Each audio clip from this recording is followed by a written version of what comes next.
The things I'm about to do to that rear end. You're so dirty too.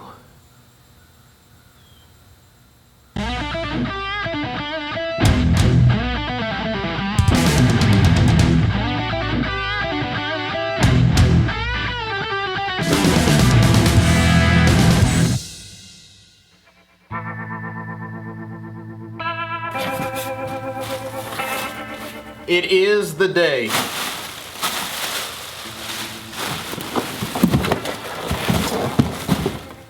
Ring and pinion day.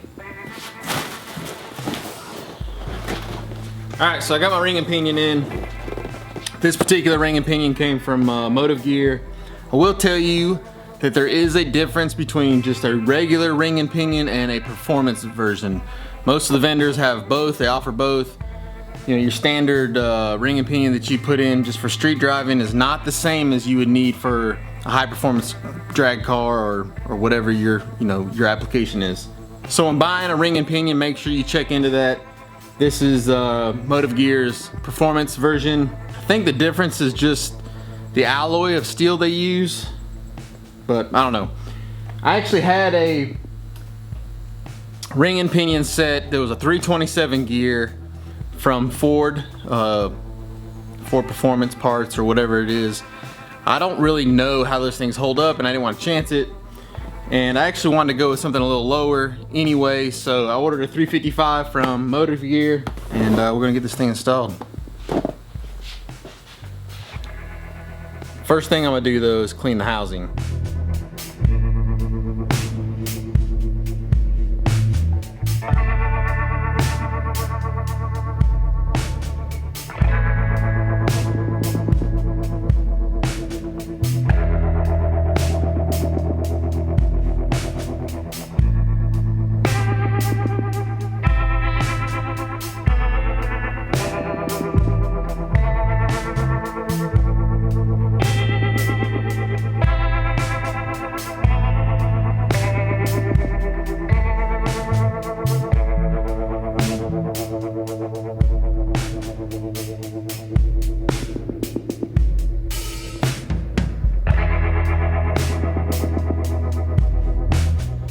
I got it pretty clean. Just gonna install the ring and pinion, seal it up, clean it a little bit more on the outside, and then we're gonna put a fresh coat of paint on this thing.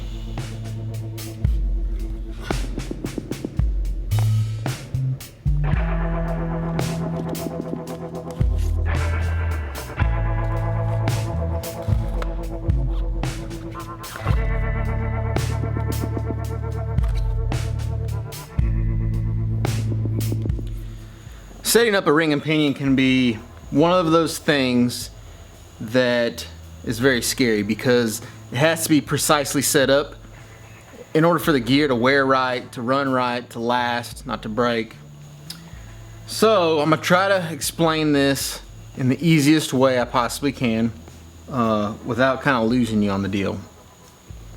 Every gear that you buy should have a pinion depth scribed on it, okay?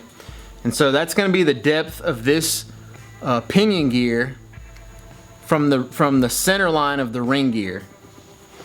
So here's your ring gear, and just imagine the center of this ring gear, the center line here. You measure from that center line out to the face of this ring gear. All right. It should be, according to this one, 2.554. Right. That's perfect pinion depth. That is the perfect engagement of this pinion on this ring gear. All right, now that's very important because if you don't have that just right, your gears are gonna roar, they're not gonna last. The contact of the two gears may be in the wrong spot, causing you to chip teeth and so on and so forth. Now there's another measurement that's very important when setting up a ring and pinion, and that is what they call the backlash. All right, so here's your ring gear and their pinion sitting here. Your backlash is how far this ring gear is from your pinion. All right, so you don't want them to be touching. You want there to be a little bit of space, and the backlash is measured on how much basically lash that this gear has on the pinion itself.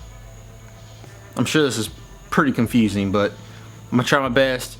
You'll kind of get the gist of it as we set this thing up. Now, what makes this hard is from the factory on these rear ends, not every housing is made exactly the same, okay?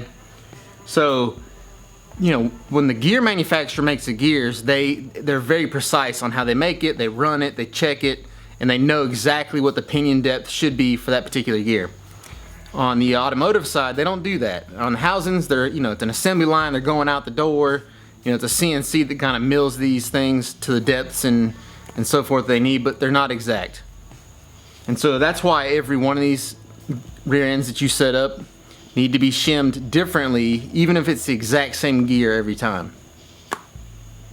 That being said, most of the time, you can take the shims off, say, an old ring and pinion that you had in this thing, swap it to a new ring and pinion, and the pinion depth should be very, very close, just because you've already compensated for that difference that this particular rear end housing was off. I know that's a lot, guys. So, one of the key things, if you ever plan on setting up a rear end, that I suggest that you have, because you can't really guess on pinion depth, is a pinion depth gauge or pinion depth checker. The particular one that I've got here is made by TD Machine, and I bought this thing a long time ago. At the time, I believe it was like the only one that was on the market. I think it cost me like 500 bucks. I believe that they make some that are very similar to this now, that are a little bit cheaper, around the $100 mark. I'll tell you what I will do is I will put some links in the description of this particular kit and the cheaper ones. You can go check them out. If setting up some rear ends is something that you are interested in doing, I'd go check these out. You need one of these if you want to do it right. The way that I justified it was, I'll spend the 500 bucks and then I'll set up, you know, 3, 4, 5 rear ends for some buddies and make my money back. Alright, school's out. Let's put this thing together.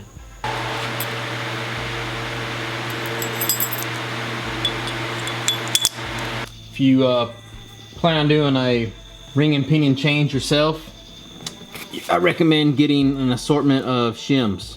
So all these shims are pinion shims, and each shim has the thickness. So like that one, I don't know if you can see it. Says 027 on it. See, that one's 033, 034. Anyway, it's a good idea to get an assortment of those. You never know what you're gonna need until you get in there, and having an assortment will always help. You're also gonna need carrier shims, so you can shim the carrier back and forth to get your backlash. I think you can buy those in kits. I've just kind of acquired an assortment over the years. Anyway, let's drop this thing in there and see how close my calculations were.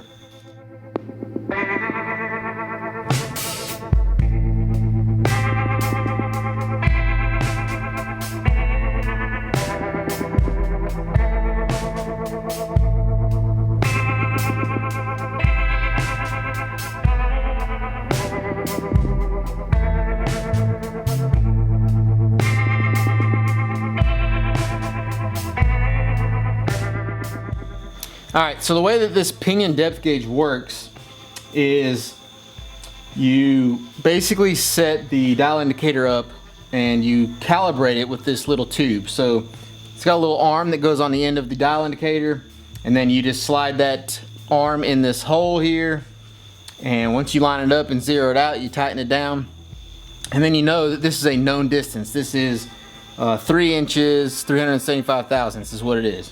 Alright. So then you put it in the housing and you measure down to the pinion face, which is going to be your pinion depth, and see what the reading is. In this case, I have a reading of 833 thousandths. So then you take your 3 inches, 375 thousandths, and you subtract the number that you get here, which is 833 thousandths, and that should be your overall pinion depth. Now, when you do the math on that, alright, and you subtract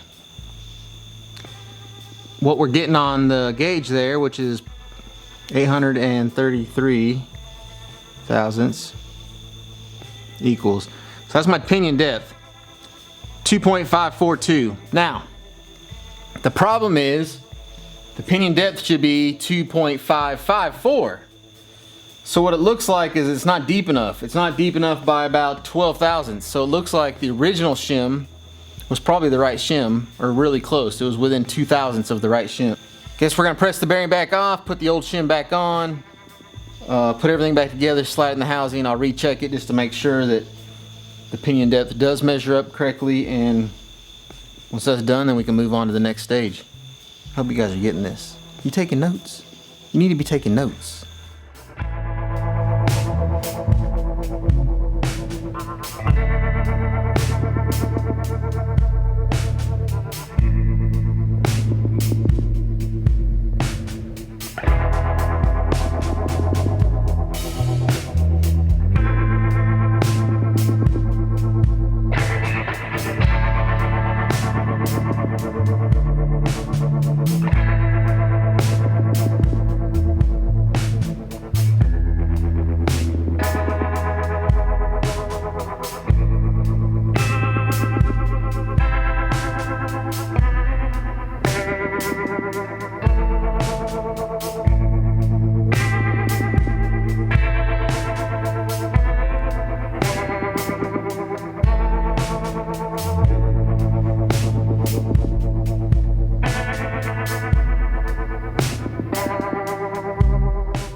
It ended up close to perfect.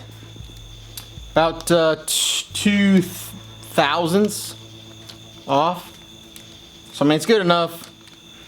There could be a little bit of fluctuation in the actual gauge setup and so on and so forth. So there's a little plus or minus there anyway. And now what I'm gonna have to do is I have to take the pinion depth gauge out, take the nut back off, and you're supposed to use like what they call a crush sleeve. Now this one's already been crushed, but basically what it is it's a bushing that goes between the two bearings on the pinion, and as you tighten it down, it kind of crushes it and it creates this little hump. And what it does is it keeps tension away from the bearings, and then you tighten the nut and crush the sleeve until you get the perfect bearing preload for the pinion itself. I don't use these. There's these little bushing kits you can buy. It comes with this solid spacer and then some shims.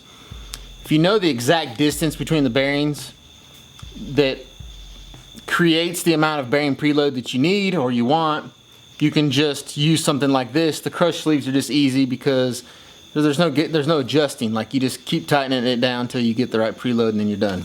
I already know what this one is for this housing, and so I'll be using one of these. So basically all I have to do is put this in, torque it down, and move on to the ring gear. Man, this is tough. I should be in the bed. It's hot, but no, I gotta change the gear. It's gotta be streetable.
last measurement that I'm going to take is the backlash measurement. So everything is together like it's finished. Everything's torqued. It's done. Just want to check the backlash. Now the backlash on these gears is determined by the ring gear position, either left or right. So the more that you move it right, the tighter it basically meshes those gears. The more you move it left, the more it kind of brings the gears apart, and it kind of will have a little bit of room in there for the gears to move around. That's called your backlash. The way you check it is you just put a dial indicator on this. You kind of rock it forward till it touches, then you rock it backwards till it touches. You can hear that. That's it, just doing this number here on the gears. Now it doesn't move much, you can't hardly see it, but we'll be able to see it on the dial indicator. Just got a magnet base, standard dial indicator.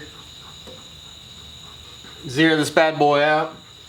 And then basically I just rock it back and forth. We're seeing about 11 or 12 thousandths. Okay, that's your backlash. Appropriate backlash on a gear like this, from Motive Gear, is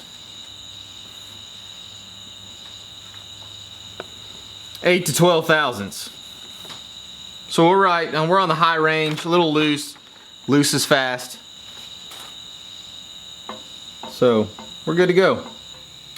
Alright, so now the only thing left to do is clean everything up and get some paint on this thing, and we should be done.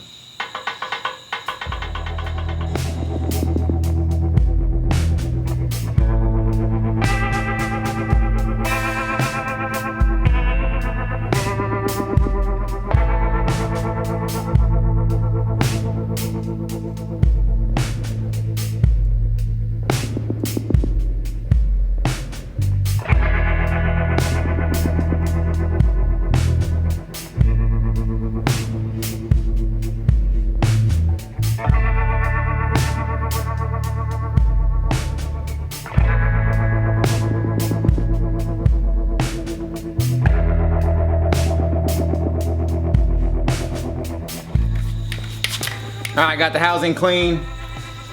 I'm just gonna put a coat of this Duplicolor truck bed coating. I love this stuff. If it wasn't a can of spray paint, it would be my dog, because I put it on everything. I'll start with the bottom, then I'll flip it over. Put a couple coats on top.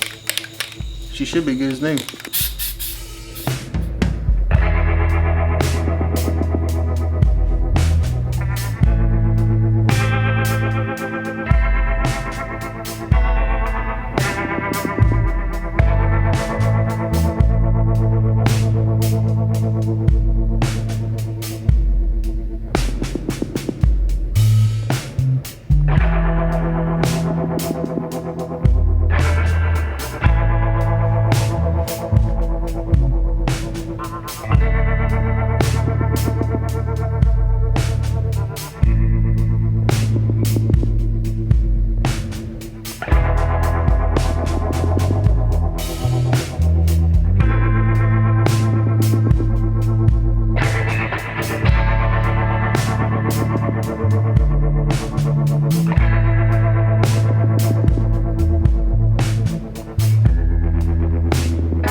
There it is, gear install on an 8.8.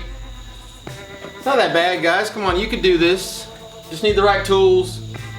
I'll put some links into the description of the pinion depth gauge that I used, and I also include links of the ones that are a little bit cheaper, so you can go check those out. If this is something you think you want to do, go get you a good tool. It'll make things easy. It'll be done right. And it ain't that hard. Just gotta take your time. Alright guys, as always, thank you for joining me. I'll see you guys tomorrow.